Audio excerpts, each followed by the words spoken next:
Selection Committee, Professor Anandi Bharadwaj, Chris, Gatas, and Olivia. Thank you for this kind recognition. I'm also grateful to all the nominators who took time to nominate me for this award, and I will name them. Paul Pablo, Andrew Burton Jones, Professor Alok Gupta, Arun Rai, Lauren Head, Tridas Mukhopadhyay, Umar El Savi, Yong Dan, Jonathan Whitaker, Ali Tafti, Peng Huang, Narayan Ramasubu, Chivei Liu, and Terence Saldana. After, let's say, I heard the news on it was I think September 2nd, it was totally unexpected. It was more like a miracle for me. Trust me when I say that. I just couldn't believe it. Now I know that it is real. It cannot be taken back from me, right? So then I was told that I can give from 2 to 5 minutes of award speech, and being a scholar that I am, I started with a literature review. I looked at the previous award speeches and did some literature review to come up with some kind of a conceptual model. My conceptual model for award speech looked something like this, based on the prior award speeches. This is an initial model that I came up with, and what I realized was that people who are receiving these awards, in some fashion or the other, they are shaped by the institutions where they went to. But more important in the institutions were the individuals. So our teachers, our mentors, people who took interest in us, people who told us, you could do this, everything is possible. Our collaborators, our students, and our editors and reviewers, I have to say that. In fact, that is true. On the bottom of my heart, I've been extremely lucky with the editors who were willing to be very open, and the reviewers who were willing to be very, very constructive. I've been extremely lucky on that front. And finally, last but not the least, the family and the friends who really keep you going when you receive so many rejections. So there were days when I received rejections on day 1, day 2, day 3, and that is when you realize the value of the family who keeps you going. So of course, at the same time, I know that this model is not perfect. I can't identify an intervention here.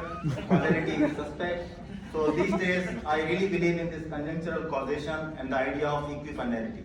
There could have been so many counterfactual trajectories, but this is the trajectory that happened to me. So I'm going to now do some time travel, as you recommended just now, and maybe try to give you a slightly different perspective on my journey. My journey is quite unusual in many, many ways. So I can start the clock in 2000 when I came to America, exactly 22 years and 2 months ago, on August 21st. I came to America with a family of 3, myself, my wife, and my son. I was doing very well in India. I had full 10 years of my career. So I graduated in 1990 from IIT Roorkee, and at that time, I could never imagine I will ever become a professor. All I wanted to do was become a good engineer. And in fact, I was motivated by a very speech that was given by the Prime Minister of India, that to build the modern temples of India, create infrastructure of India, create Bhakra Nangalpan, those kinds of things. So I was trained at IIT Roorkee, and that's all I wanted to do. And I got so lucky to work with a company called Tata Steel, and I thought I was done. I was all set for life, because this was the company that was creating that foundation of India. So that happened. I was an engineering graduate, became an engineer. It took about 6-7 years. But then very quickly, some of my superiors or managers took interest in me, and they started asking me, why are you not doing MBA? I said, why should I do an MBA? He said, by doing an MBA, you can do more impact. So anyway, they persuaded me, but the life was happening at the same time too, again, time travel.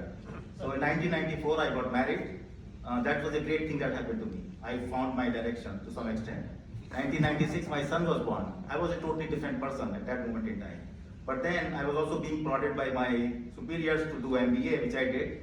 And in fact, with my family, I went to do my MBA at MDI Gurgaon.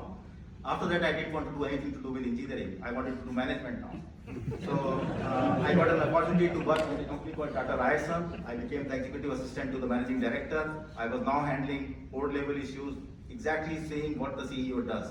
And I did that for 2 years. Then I got an opportunity to be part of starting a new operation in North India. I was a regional manager North. Sent there, the idea was that I would make it profitable at some moment in time. The good news is I made it profitable within 3 months. That was an amazing accomplishment personally for myself. By that time, I had also realized, and in fact, one intervention that happened to me was, I had a good friend who I had lost connection with. So thanks to internet, I would not be here had it not been due to internet. So I had lost connection with him, and he was doing PhD at University of Maryland. I got in touch with him in 1998, And he said, why don't you come to US to do PhD? I said, why will I come to do PhD? Because that was never on my horizon at all. He says, why don't you give an exam called GMAT? I find exams very interesting for me. So I thought at least that will be challenging for me. So I said, okay, I will give the GMAT exam. So then the scores came and I was sleeping on that. He said, why are you not applying to the universities? I said, I don't know how to apply to the universities. So thankfully, email had been discovered and he started educating me over the email that these are the top universities, you should apply here, there, things like that. So as a result of his efforts and his interventions and his mentorship that he provided to me, in 2000, I landed in Detroit. And the story I told to my wife was that I think there's no harm, we're not going to be losing anything here.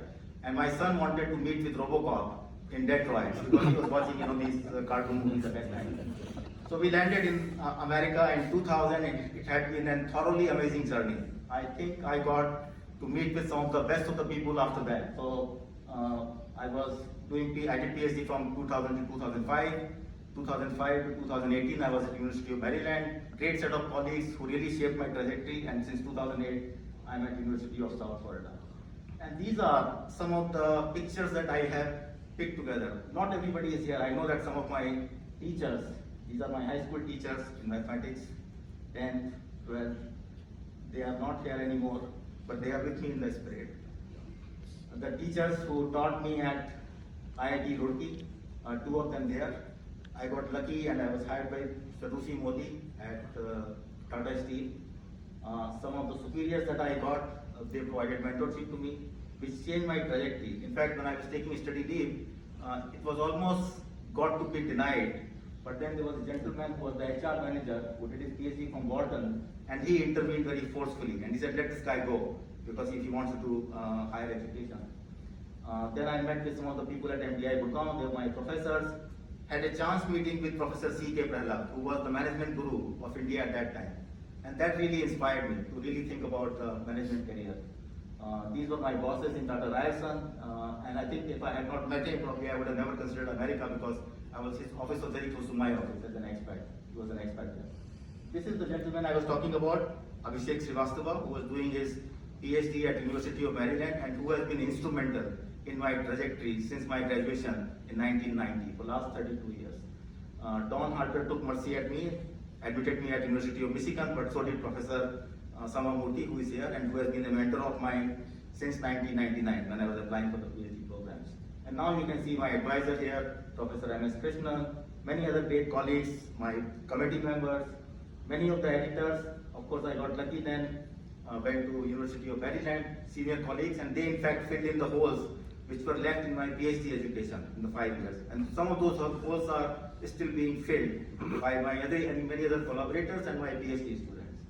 So this has been truly an amazing journey where so many, countless people, I think there are many, many more whose pictures I have not put here, who have influenced me in so many different ways, who took personal interest and made me what I am today. So I'm so thankful to them. This is just a picture of all my co-authors, more than 120 of them, and you can see there is plenty of white space there. So I'm looking for more. And in fact, every time I find new co-authors, they really rejuvenate me. I rediscover myself. So thank you so much for all these co-authors. Many of them are actually my mentors, very, very senior colleagues who have inspired me. And these are the things that keep me going. So this is my family. This boy here, who was 5 years old when I came to America, is now 26 years old. He works for Google. So I do research on IT professionals, and when he was looking for something to do in high school, I told him, why don't you do computer science? And that's what happened. So we are so pleased that he followed my advice. So thank you so much to this community.